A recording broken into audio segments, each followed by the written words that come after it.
नमस्कार, world news में आज बांग्लादेश में शेख हसीना सरकार के तख्तापलट के बाद से ही भारी उथल-पुथल मची हुई है।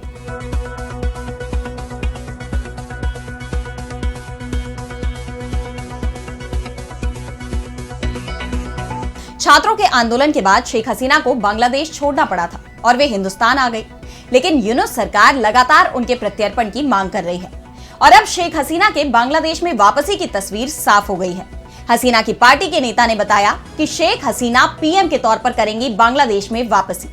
इस पर हम करेंगे विस्तार से चर्चा, लेकिन आइए जरा उन खबरों को भी देख लें जिन पर आगे होगी बात। पाकिस्तान में हाईजैक ट्रेन को लेकर पाक सेना का दावा, रेस्क्यू ऑपरेशन पूरा, सभी बंधकों को छुड़ाया। बलूच विद्रोही बोले अभी भी 150 से ज्यादा पाक नागरिक कब्जे में।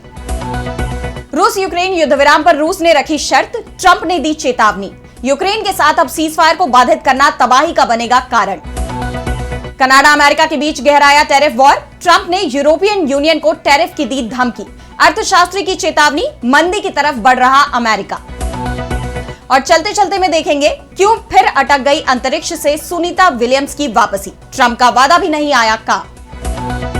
तो बांग्लादेश में पिछले साल छात्रों ने शेख हसीना की सरकार के खिलाफ बगावत कर दी थी, जिसके बाद 5 अगस्त 2024 को बांग्लादेश की पीएम शेख हसीना अपना देश छोड़कर हिंदुस्तान आ गई। दिल्ली में उन्हें शरण दी गई और तभी से हसीना दिल्ली में रह रही हैं। बांग्लादेश की तरफ से शेख हसीना के प्रत्यर्पण को लेकर हिंदुस्तान से 2 बार डिमांड की गई, लेकिन हिंदुस्तान की तरफ से बांग्लादेश के इस प्रस्ताव पर कोई जवाब नहीं दिया गया। तो दूसरी तरफ हसीना के बांग्लादेश छोड़ने के बाद वहां के हालात तेजी से खराब होते चले गए। देश की आर्थिक विकास दर, जो किसी वक्त पर दुनिया में सबसे तेज थी, 2023 में बांग्लादेश की जीडीपी 7% से ज्यादा थी। 2024 में भी 7% की तेजी का अनुमान था, लेकिन शेख हसीना के सत्ता छोड़ने और मोहम्मद यूनुस के सत्ता में आने के बाद जीडीपी को लगातार झटके लग रहे हैं। वर्ल्ड बैंक के ताजा अनुमानों में ये 4% से भी कम रहने की उम्मीद है। वहीं बांग्लादेश में तेजी से महंगाई और बेरोजगारी बढ़ रही है, जिसके चलते अब यूनुस सरकार के खिलाफ लोगों में गुस्सा बढ़ता जा रहा है। इस बीच शेख हसीना के करीबी सहयोगी और अमेरिका अवामी लीग के उपाध्यक्ष डॉक्टर रब्बी आलम ने बड़ा दावा किया। उन्होंने कहा कि शेख हसीना जल्दी ही बांग्लादेश की प्रधानमंत्री के रूप में वापसी करेंगी। इसके साथ ही उन्होंने हिंदुस्तान की सरकार और प्रधानमंत्री नरेंद्र मोदी को शेख हसीना को सुरक्षित ठिकाना और यात्रा का मार्ग देने के लिए धन्यवाद किया। डॉक्टर रब्बी आलम फिलहाल अमेरिका में हैं और ये कहा जाता है कि शेख हसीना के खिलाफ जो आंदोलन हुआ था, उसके पीछे अमेरिका की बाइडेन सरकार का हाथ था, लेकिन डोनाल्ड ट्रंप को यूनुस सरकार का विरोधी माना जाता है। ऐसे में यह भी कहा जा रहा है कि ट्रंप यूनुस को सत्ता से हटाना चाहते हैं। इन हालात में डॉक्टर रब्बी आलम का यह बयान बेहद महत्वपूर्ण माना जा रहा है। उन्होंने कहा कि शेख हसीना बांग्लादेश की प्रधानमंत्री के रूप में वापस आएंगी। युवा पीढ़ी ने गलती की है, लेकिन ये उनकी गलती नहीं है, उन्हें गुमराह किया गया है। बांग्लादेश पर हमला हो रहा है और अंतरराष्ट्रीय समुदाय को इस पर ध्यान देने की जरूरत है। राजनीतिक विद्रोह ठीक है, लेकिन बांग्लादेश में ऐसा नहीं हो रहा। ये एक आतंकवादी विद्रोह है। हम बांग्लादेश के सलाहकार मोहम्मद यूनुस से कहना चाहते हैं कि वो पद छोड़ दें और वापस वहीं चले जाएं जहां से आप आए हैं। डॉक्टर यूनुस, आप बांग्लादेश के नहीं हैं। ये बांग्लादेश के लोगों के लिए संदेश है कि शेख हसीना वापस आ रही हैं। वो प्रधानमंत्री के रूप में वापस आ रही हैं। इसके साथ ही डॉक्टर आलम ने हिंदुस्तान का आभार जताते हुए कहा कि उन्होंने हमारे कई नेताओं को शरण दी है। इसके लिए हम हिंदुस्तान और वहां की जनता का आभार जताते हैं। बता दें कि शेख हसीना भी सत्ता छोड़ने के बाद एक बार फिर से सक्रिय हो गई हैं। उन्होंने बांग्लादेश में रहने वाले अपनी पार्टी के कार्यकर्ताओं और नेताओं से संपर्क साधना भी शुरू कर दिया है और दावा तो यहां तक किया जा रहा है कि बांग्लादेश में जब भी चुनाव होंगे तो उसमें शेख हसीना की पार्टी जरूर हिस्सा लेगी। और इसी के डर से यूनुस सरकार कोशिश कर रही है कि अवामी लीग पर ही प्रतिबंध लगा दिया जाए, लेकिन उसे अभी तक इसमें कामयाबी नहीं मिल पाई है। लेकिन इस बीच अवामी लीग ने बड़े संकेत दे दिए हैं कि बांग्लादेश में एक बार फिर सत्ता पलटने वाली है। और अब बढ़ते हैं अगली खबर की तरफ, जहां हम बात करेंगे पाकिस्तान में हाईजैक हुई ट्रेन की। तो पाकिस्तानी सेना का दावा है कि ट्रेन को छुड़ाने का ऑपरेशन खत्म हो गया है। उनका कहना है कि 24 घंटे से ज्यादा चले इस ऑपरेशन में बलूच लिबरेशन आर्मी यानी बीएलए के सभी 33 विद्रोहियों को उन्होंने मार गिराया है और उनके कब्जे से सभी बंधकों को रिहा भी कर लिया गया है। बीती रात Pakistani inter services public relations ISPR के महानिदेशक अहमद शरीफ चौधरी ने कहा कि पाक सेना ने एयरफोर्स, फ्रंटियर कोर और स्पेशल सर्विस ग्रुप के साथ मिलकर बोलन में ट्रेन पर हमला करने वाले 33 आतंकवादियों को एक रेस्क्यू ऑपरेशन में मार गिराया है और सभी बंधकों को सुरक्षित बचा लिया गया है। हालांकि इस हादसे में 21 यात्रियों की जान चली गई है। जिसके बाद पाकिस्तान के प्रधानमंत्री शहबाज शरीफ की भी प्रतिक्रिया सामने आई। उन्होंने ट्वीट कर लिखा कि मुख्यमंत्री सरफराज बुगती से बात की, जिन्होंने मुझे जाफर एक्सप्रेस पर हुए जघन्य आतंकवादी हमले के बारे में नवीनतम घटनाक्रमों से अवगत कराया। पूरा देश इस घटना से बहुत सदमे में है और निर्दोष लोगों की जान जाने से दुखी है। ऐसी कायरतापूर्ण हरकतें पाकिस्तान के शांति के संकल्प को नहीं हिला पाएंगी। मैं शहीदों के परिवारों के प्रति अपनी संवेदना व्यक्त करता हूं। दर्जनों आतंकवादियों को जहन्नुम भेजा जा चुका है। पाकिस्तान ने इस घटना को लेकर हिंदुस्तान पर भी गंभीर आरोप लगाए हैं। पाकिस्तान के प्रधानमंत्री के सलाहकार राणा सनाउल्लाह ने एक इंटरव्यू में दावा किया कि इस हमले के पीछे हिंदुस्तान का हाथ है। अफगानिस्तान के अंदर से हिंदुस्तान इन हमलों को संचालित कर रहा है। ये सब इंडिया कर रहा है, इसमें कोई शक नहीं है। इसके बाद बलूच विद्रोहियों को अफगानिस्तान में सुरक्षित ठिकाना मिल जाता है। उनके इस बयान से दोनों देशों में तनाव बढ़ने की आशंका जताई जा रही है। हालांकि फिलहाल हिंदुस्तान ने पाकिस्तान के दावे पर कोई प्रतिक्रिया नहीं दी है, लेकिन बलूच विद्रोहियों ने हाईजैक हुई ट्रेन को लेकर सेना के सभी दावों को खारिज कर दिया है। बीएलए ने दावा किया कि पाकिस्तान की तरफ से 16 बार बंधकों को बचाने के लिए कोशिश की गई है, जिसमें 63 पाक बलों के जवान घायल हुए हैं। इस दौरान हमारे 3 लड़ाके भी मारे गए, लेकिन अभी भी हमारे कब्जे में 154 से ज्यादा पाक नागरिक हैं, जिन्हें हमने बंधक बनाया हुआ है। हाईजैक के बाद से 24 घंटे से ज्यादा वक्त बीत चुका है और अब पाक सेना के पास हमारी मांग पूरी करने के लिए 18 घंटे बचे हैं। बलूच आर्मी ने पाकिस्तान की शहबाज सरकार को साफ चेतावनी दे दी है। दरअसल बीएलए ने पाकिस्तान सरकार से 48 घंटे के अंदर बलूच राजनीतिक कैदियों की रिहाई की मांग की है। वो पहले से ही बलूचिस्तान को अलग प्रांत बनाने की मांग पर अड़े हुए हैं। उन्होंने चीन पाकिस्तान को बलूचिस्तान छोड़ने की भी धमकी दी है। आपको बता दें कि हाईजैक के दौरान जाफर एक्सप्रेस ट्रेन में कुल 440 यात्री सवार थे, जिनमें से 21 को ट्रेन पर कब्जे के दौरान ही बीएलए लड़ाकों ने मार गिराया था।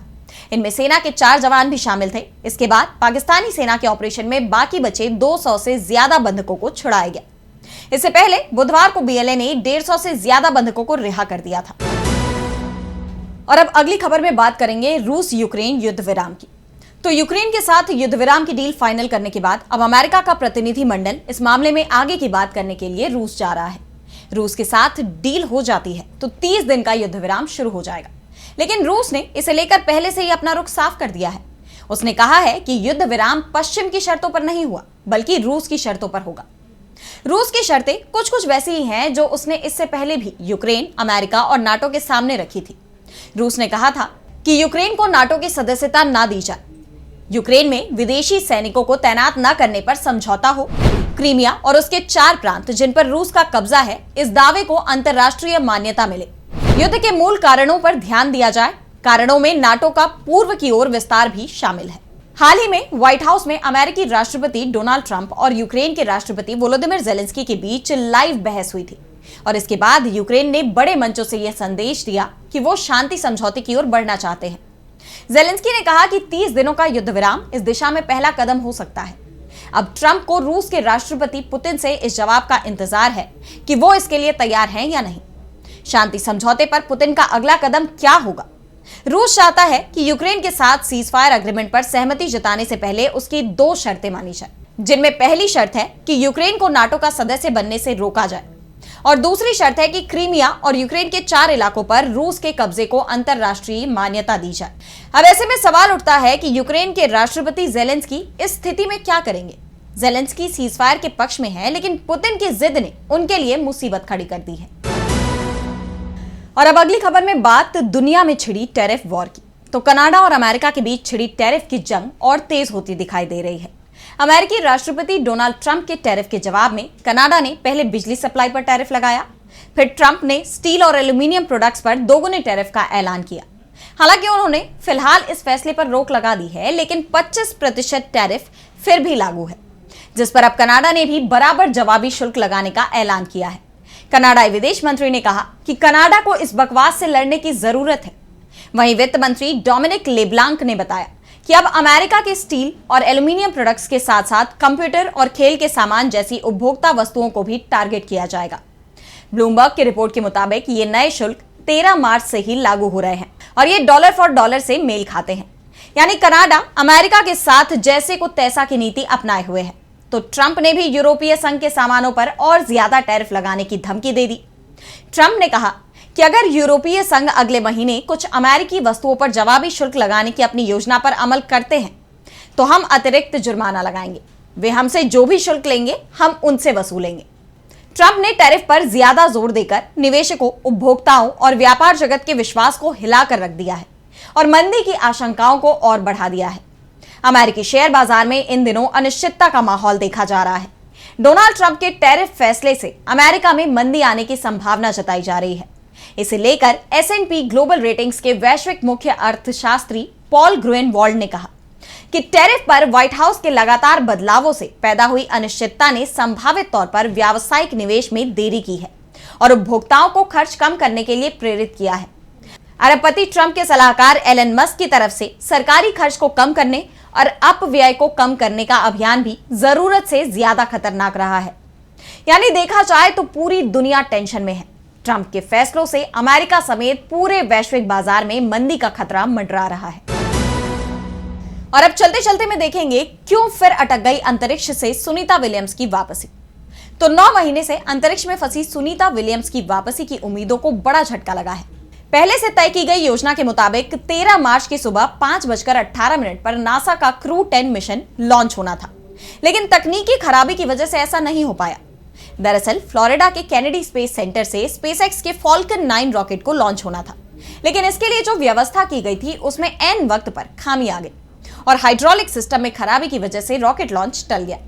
बता दें कि यह मिशन फ्लोरिडा के केनेडी स्पेस सेंटर से स्पेसएक्स के फॉल्कन 9 रॉकेट द्वारा लॉन्च होना था, लेकिन इसके लिए तय किए गए लॉन्च की व्यवस्था में एक गंभीर खामी सामने आई। हाइड्रोलिक सिस्टम में खामी के कारण रॉकेट की लॉन्चिंग को टालना पड़ा। इस तकनीकी विफलता ने न केवल सुनीता विलियम्स की वापसी को रोक दिया, बल्कि अंतरिक्ष मिशन की समय सीमा में भी अनिश्चितता ला दी है। अब नासा और स्पेसएक्स की टीमें इस समस्या का समाधान निकालने में जुटी हुई हैं, ताकि जल्द से जल्द रॉकेट को लॉन्च किया जा सके और सुनीता विलियम्स और उनके साथियों की धरती पर सुरक्षित वापसी सुनिश्चित हो सके। इस बीच अब अमेरिकी राष्ट्रपति डोनाल्ड ट्रंप के उस बयान पर सवाल खड़े होते हैं जिनमें उन्होंने सत्ता में आने के बाद कहा था कि जो बाइडेन ने सुनीता और बुच विल्मोर को अंतरिक्ष में ही छोड़ दिया है, लेकिन उन्होंने वादा किया था कि वो सुनीता विलियम्स को जल्द ही वापस लेकर आएंगे। तो आज इस वर्ल्ड बुलेटिन में इतना ही। देश दुनिया की तमाम बड़ी खबरों के लिए बने रहिए डीबी लाइव के साथ और मुझे दीजिए इजाजत। नमस्कार।